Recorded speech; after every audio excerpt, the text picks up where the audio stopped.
Welcome to the Fantasy NBA Today podcast.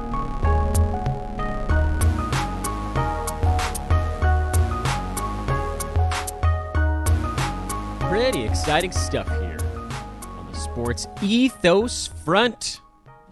The recruiting blitz is on. I have a hell of a DFS opportunity, specifically on the NBA side, but DFS as a whole. Hit me up. Recruiting time. If you want to cover a team as a team podcaster from any major sport.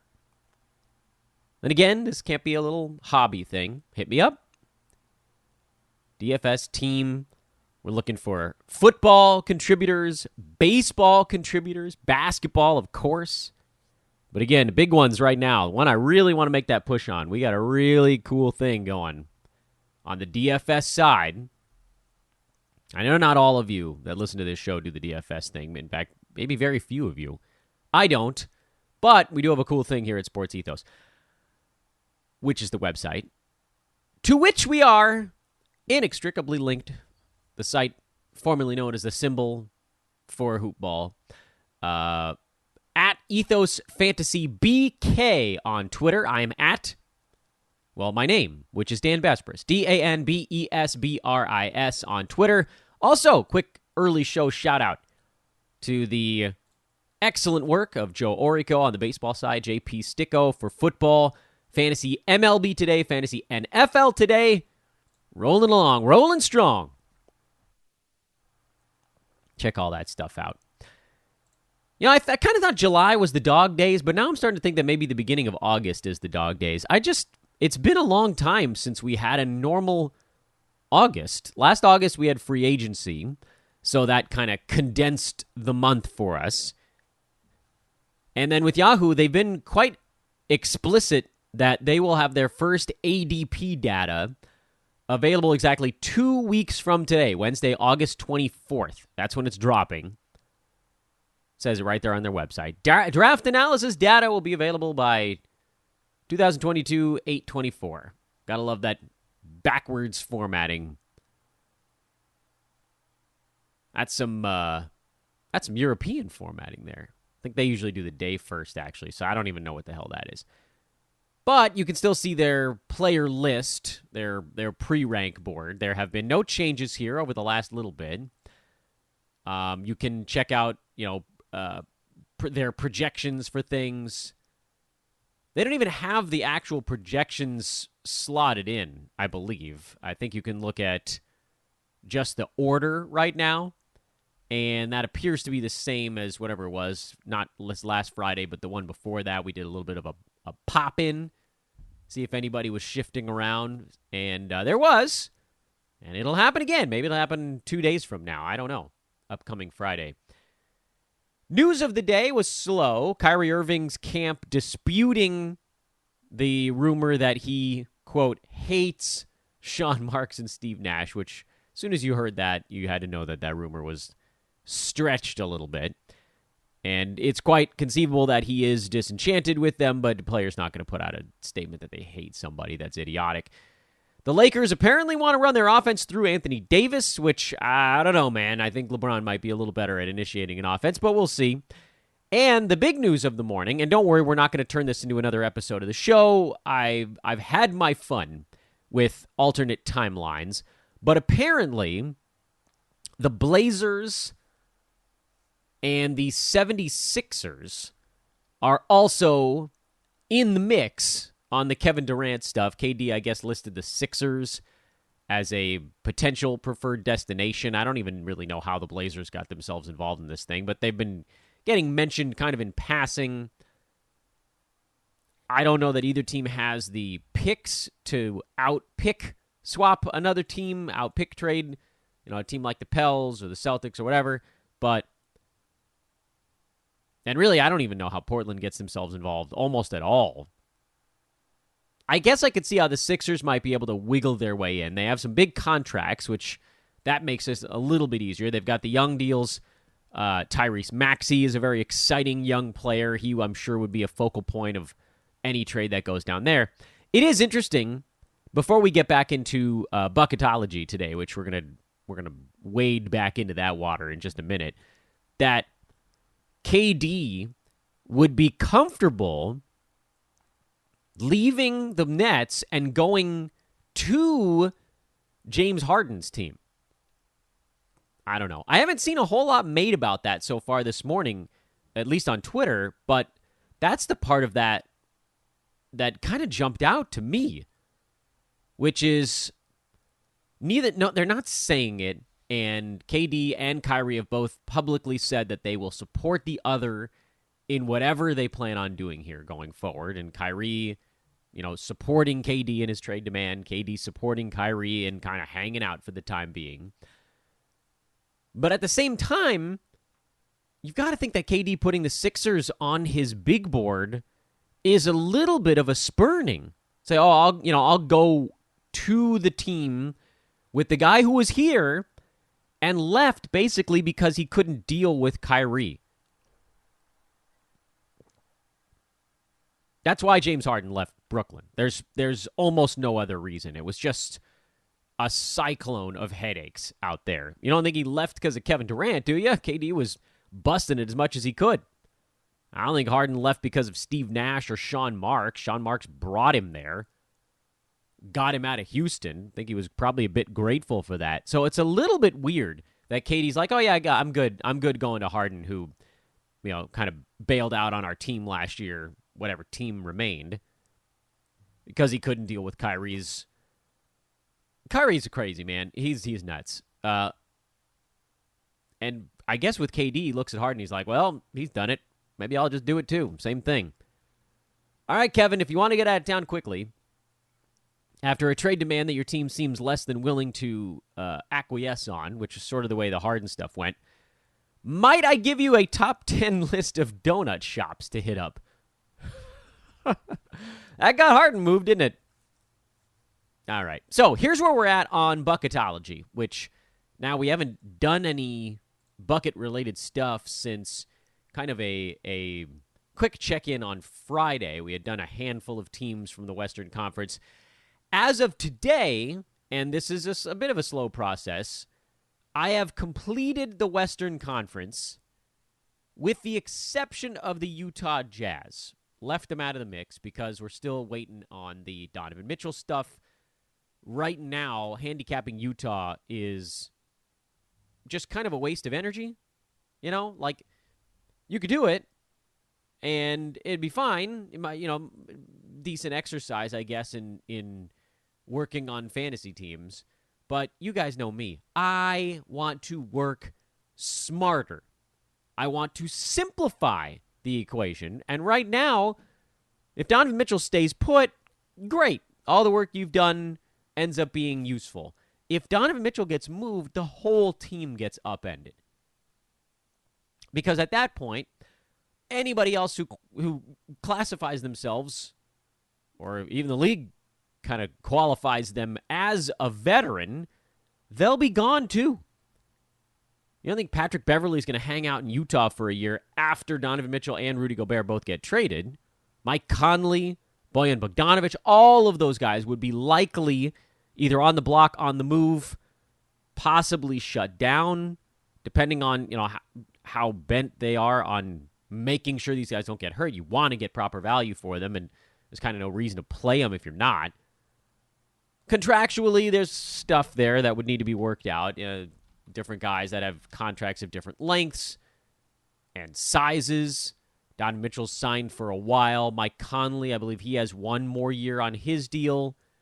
Bojan would be an easy one. Bev would be an easy one, too. Those guys are on expiring contracts for about $20 million and $13 million. So those are eminently tradable contracts. Jordan Clarkson has a player option for about $14 million, which assume that would probably get exercised, but plenty of teams could have a use for kind of a gunner like that. Malik Beasley has a team option on his deal, so that's a tradable contract, although he is a bit younger. So this is why you wait, because right now you look at the Jazz, you're like, okay, Donovan Mitchell, he's going to get all the usage he can handle. Conley's in a good spot. We saw what he did last year, slow by 2-3% annually. Pat Bev would probably get a decent amount of playing time on that team, even though he's somewhat redundant just because they'll need that. Jared Vanderbilt would likely get to play a decent amount. Bogdanovich would get a ton of shots. But the whole thing, all right, so Vanderbilt, if he stayed there, he probably would be in pretty good shape even after this massive purge. But like if Donovan Mitchell gets traded, he's got 3 and an option left on his deal after this season. What's happening, everybody? Dan here. I am so excited to tell you about what is arguably the coolest partnership we've ever had here on Fantasy NBA Today, and that is with the good folks over at Trend Him. Trend Him. It was founded back in 2007 and has high quality and affordable accessories for men. Basically everything you could wear other than the clothes. When I'm like, my mind is blown right now. I got a personalized watch with a picture of my 2 kids on the inside. And obviously the watch is super sleek, but having my kids on the inside is amazing. I was able to get a few belts. I replaced my wallet. I got some ties. This is so cool. I was so excited to roll down to the UPS store and pick up the package that the guy that was running the store was like out getting a sandwich, and I just sat out front for 10 minutes. Check them out. Again, Trend Him is the company. Trend Him. They personalize, as I just mentioned you. The prices are great. Amazing value for your money. Amazing value. And over 6,500 different products in 22 different categories. You can check out the link in the show description. That's probably the easiest way to find them. Or go to trnd.hm.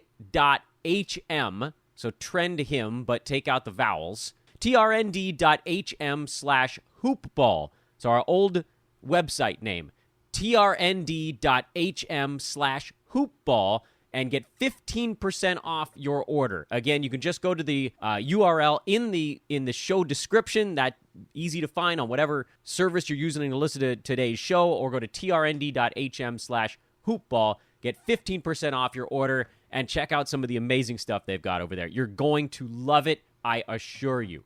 When it comes to the big game, every second counts, especially if you're missing even a moment of the action to go on a drink run. And if you're like me, you don't want to go out anyway. Maybe it's a big game you're missing. Maybe it's just, I don't really want to change out of pajama pants. Luckily, there's Drizzly, the #1 app for alcohol delivery. With Drizzly, you can shop local stores and compare prices on the biggest selection of beer, wine, and spirits. And you know you've been consuming them over the last couple of years.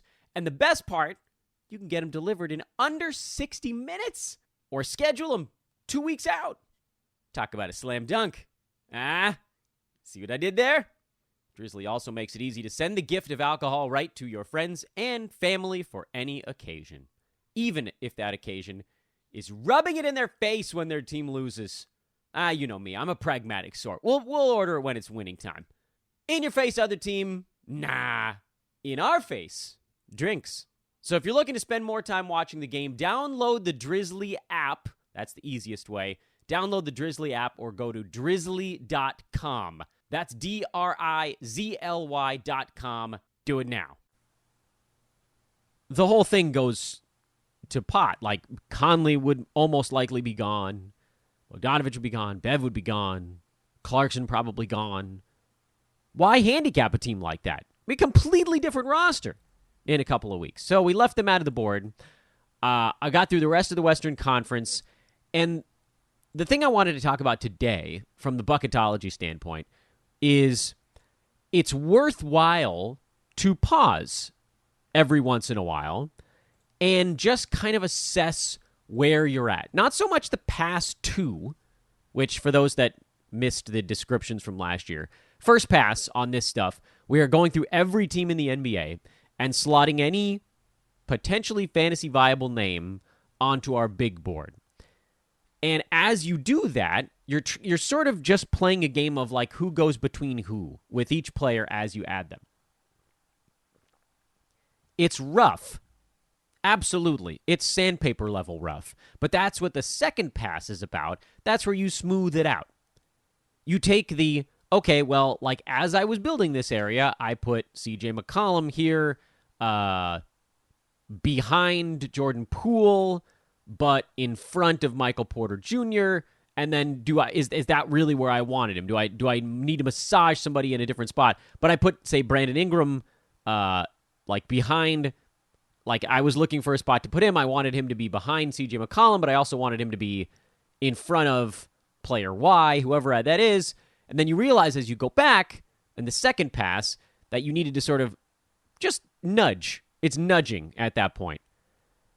The problem is that as you're going through this on first pass, you might continue to slot players between others. Like you start to get an idea of, okay, here's a spot on my board where we have like CJ McCollum and Brandon Ingram and Michael Porter Jr. And this is a spot that kind of corresponds to like a 60-ish rank player per game, roughly, not going too heavily into totals. But then you realize that you had slotted some other guys, I don't know, like a Keldon Johnson, down farther. We slotted him near Klay Thompson, who was also kind of like a late 60s guy. But then you kind of look back, you're like, okay, well, wait a minute. Like, what part of this board is actually the 60-some-odd range? So that's kind of what you're doing on pass two. You're making sure that, say, in this case, Keldon Johnson didn't just keep getting pushed down the board by other guys that you were like, oh, I'll just put him near CJ McCollum. Because that's what first pass is. You're like looking for a range, and you're plopping a guy into a range, at least after you get outside kind of like the top 15, top 20. Top 15, top 20, you're probably being pretty precise because it's easy to say, who do I want more, Damian Lillard or Luka Doncic in 9-cat? Who do I want more, Anthony Davis or Kawhi Leonard in 9-cat? That's pretty easy. What to me is not all that easy is saying, okay, who do I want more? Well, I guess Jamal Murray's not a great example because he's coming back from injury, but who would I want more? Klay Thompson or D'Angelo Russell? That's not all that obvious. They both have the strong possibility of ending up in that 70 range per game. Okay, well, maybe Russell plays a few more ball games, but we know Klay Thompson has had that run in the 20s and 30s in the past. Sometimes it's not so obvious when you're slotting guys in, but we do know that they're in a general area, and you're starting, friends, to see the outlines of how the buckets form. This is where they come from. This is why the exercise of trying to line up players numerically, 1 through 150, is a little bit insane. Because there are just groups of players that belong together where at the end of the year, and again, we've only done the Western Conference here, so it's actually not nearly as absurd as it might be later, like once this whole list is done, but like Jakob Poeltl, who might get traded partway through the year. Jakob Poeltl went on like a top 65, 70 long run, actually, for a pretty sustained stretch last year, especially towards the end. He finished at number 62. Over the last 2 months of the year, he was 57. Over the last 3 months, Jakob was actually number 27. He had a brilliant run in the February-March range, where his free throw percentage finally leveled off a little bit. But you know he's not going to be number 27 over an entire season. Plus, you've got all that risk stuff involved. So then you're fighting these internal battles here. Who do I want? Is like Zion Williamson in 9-cat. He has almost a similar case. You've got the free throw stuff that's hanging over you. Is he going to play? You've got De'Aaron Fox, who when he's clicking, he's in that range. You start to see the outlines of buckets.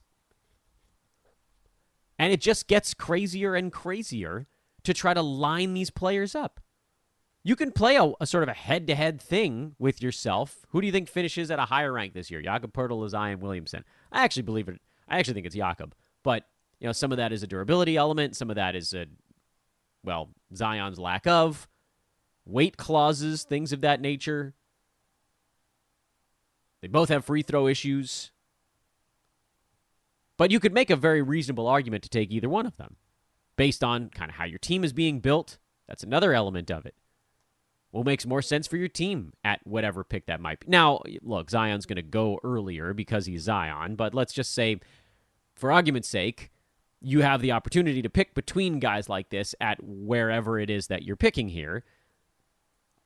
There isn't a one true answer of who is the better pick between those two guys, and that's the case with hundreds of combinations you can create inside the top 75 on a fantasy draft board. Which is why, in my eyes, Bucketology is such a useful tool. A lot of folks refer to them as tiers. We've said that before on this podcast. That's a reasonable way to think of it, too.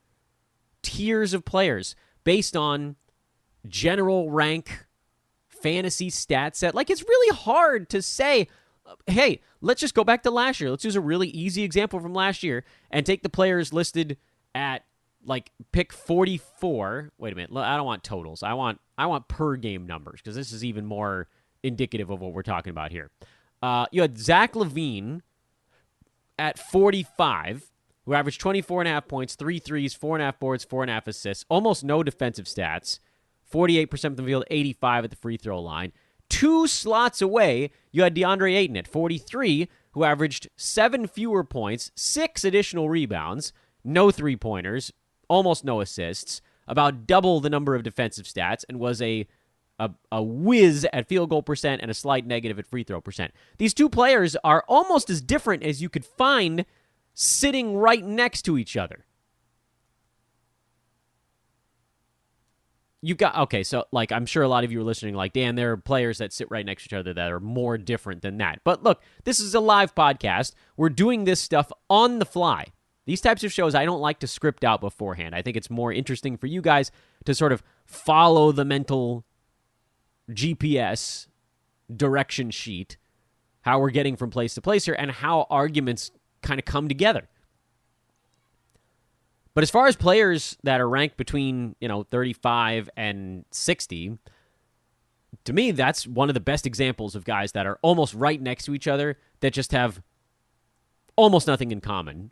And at the same time, you look at them and you say, there's a great reason to want either of these guys on your fantasy team. You could take Yildiz Valanciunas, who's right there also. He and DeAndre Ayton had almost identical fantasy stats. That's JV a little worse in field goal, a little better in free throw. That's like the only difference between those two guys.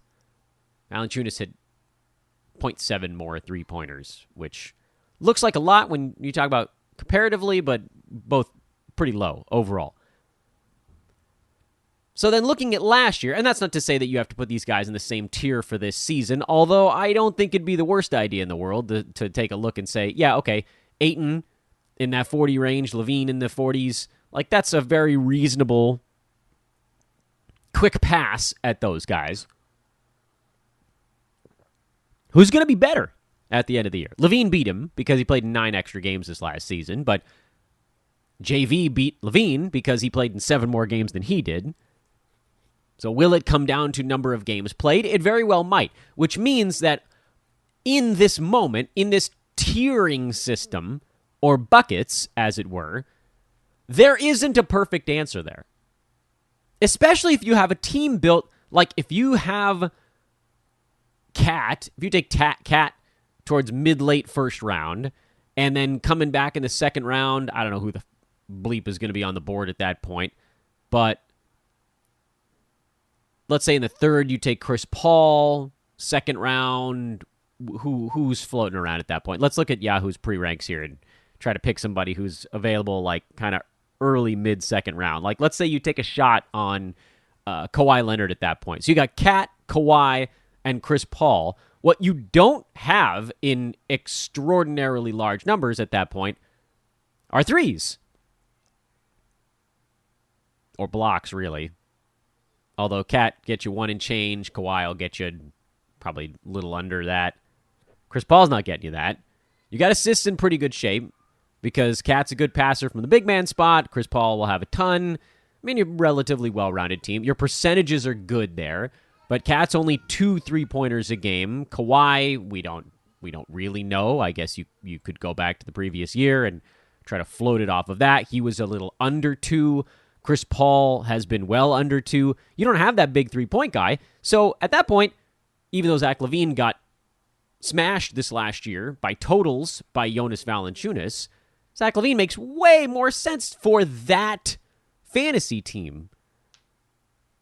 Even though it's quite conceivable that JV beats him again. Jonas Valanciunas number 27 by totals this last year, and LaVine was 40. And then DeAndre Ayton was way the hell down the board, 63, because he was not durable at all this last season. So JV beat him by like a round and a half, a little more than a round, in totals value. And even if we assume that, and I know JV's going to take a hit from Zion, I don't want you to worry about that right now. This is an argument based on last year's numbers. If we already knew what was going to happen, you still might take Zach LaVine, even though he lost that battle, because your team badly needed a bunch of three-pointers, didn't need steals, really. Probably could have used a couple of blocks, but, JV, Ayton, neither one of those guys got you many blocks at that juncture. So, okay, you forego that category to shore up scoring and threes, and there's Zach LaVine. So he's in a bucket with these other guys because there isn't a right answer there. They're all right and they're all wrong for different reasons.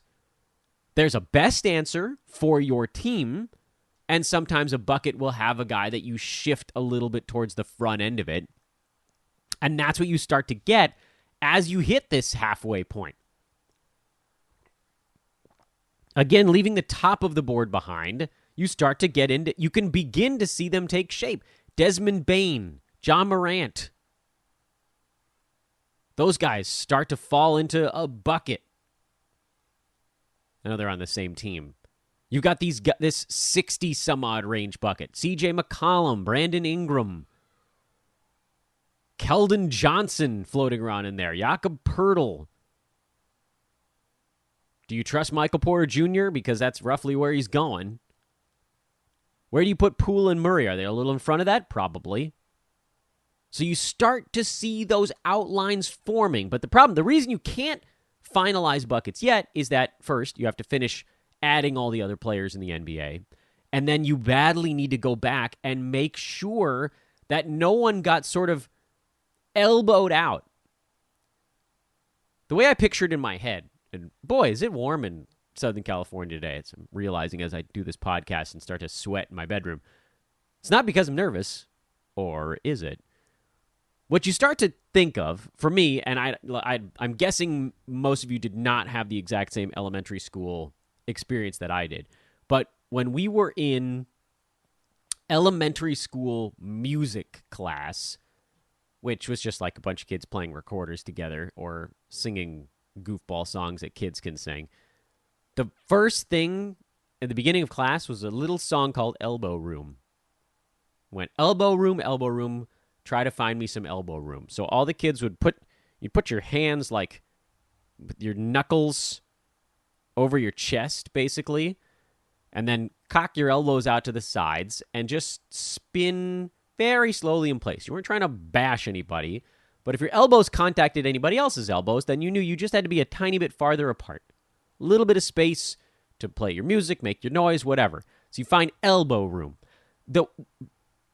Way off topic here for a minute, but the way that I picture that in my mind is like, as you're going through this exercise and you're slotting guys into your board, you're dropping a new student into this music class where everyone had already found their elbow room. And let's say in this music class, the kids were sort of arranged by skill level, with the best musicians on the far right of the room and the worst over on the far left, which, believe me, if you're listening, you're going to want to stand over on the right. Dang kids and their off-key warbling. But then you drop in a kid, and you're like, oh, this kid's pretty good. And you drop him in over on the mid-right, and he creates some elbow room, and so everybody moves. Basically, everybody that was to the left of him has to shift farther down the board. And then you just keep dropping people in where you think they are. Unfortunately, there was a kid who was previously relatively good at music in this class who now is continuing to get pushed farther and farther to the left with these half-wits that can't carry a tune. Pass 2 is looking back at that class and saying, now, wait a minute, was that kid who kept getting elbowed out, did that kid actually belong, like, kind of back where he started or she started I said he because we're talking about the NBA. Move them back around. So there's a little bit of deck shuffling there, and we will get to that after we finish Pass 1. There is also one other key note here on Pass 1, and then I want to wrap things up because we've gone longer than I expected on this halfway check-in here, and that is the distant end-of-draft list. Because right now, we have an upper part of the board that's about 50-ish players deep, and we have a lower part of the board that's about 30 players deep. We have about 80 names on the list here at the halfway point, minus Utah. So I went a little heavy. I added a few names that I didn't think